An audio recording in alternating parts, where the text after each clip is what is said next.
I think Norfolk Against Holiday Hunger is an absolutely vital campaign, and I'm proud that the NEU was one of the founder members of it, and proud to be involved in starting the campaign itself. But I know that there are many others here today who will talk specifically about those aims of Norfolk Against Holiday Hunger, both to extend and to expand free school meals. So I wanted to look a little bit more at the broader context within which all of this sits and some of the broader issues related to child poverty. We have 4.2 million children living in poverty in the UK. That is around 1 in 3 children in the population. That rises to almost half of children living in single parent families, something I'm well aware of as someone who grew up in a single parent family on free school meals. But this is not just an issue of unemployment, as it's so often assumed to be. In fact, increasingly, it's an issue of casual employment, of low pay, of poor conditions of work.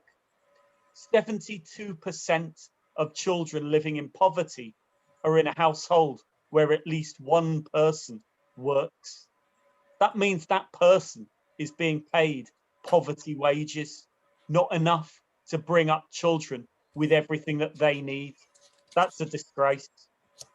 Growing up in poverty has a devastating impact on a whole range of indicators throughout the rest of a child's life.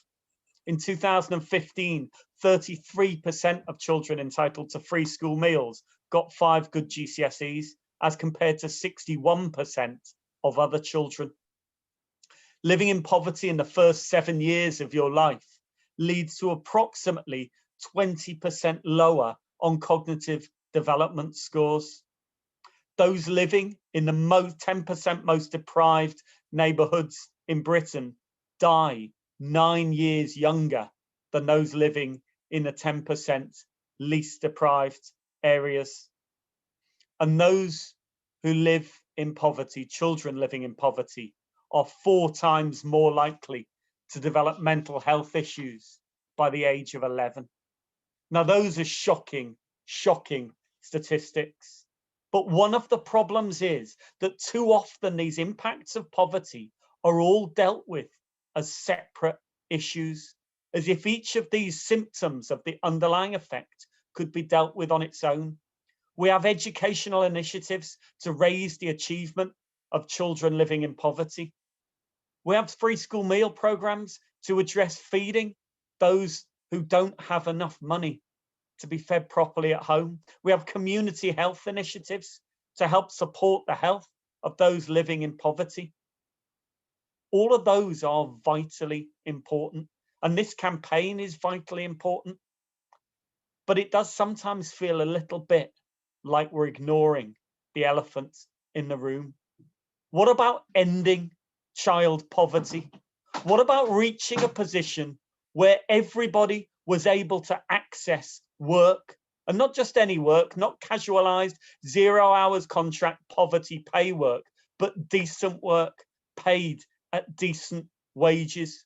What about living in a country where no family, no child lived in poverty?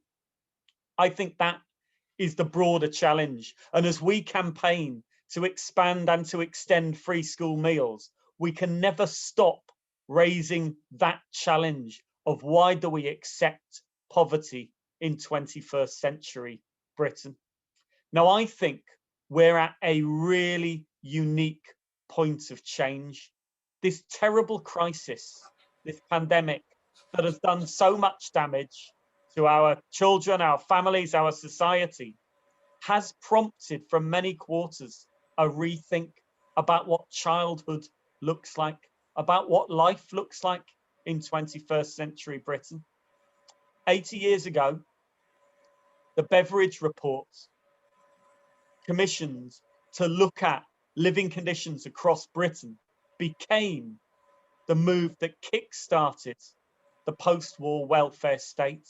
People responded to a terrible crisis by rebuilding a country in which your health, your education didn't or shouldn't rest on how much money you had.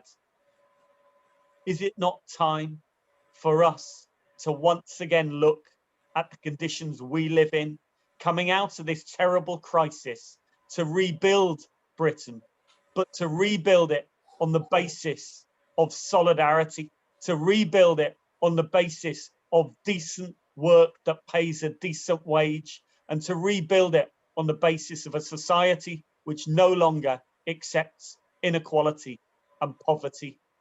That's why this campaign is so vital, because it raises those issues in a practical way. I would urge all of you to give it your full support.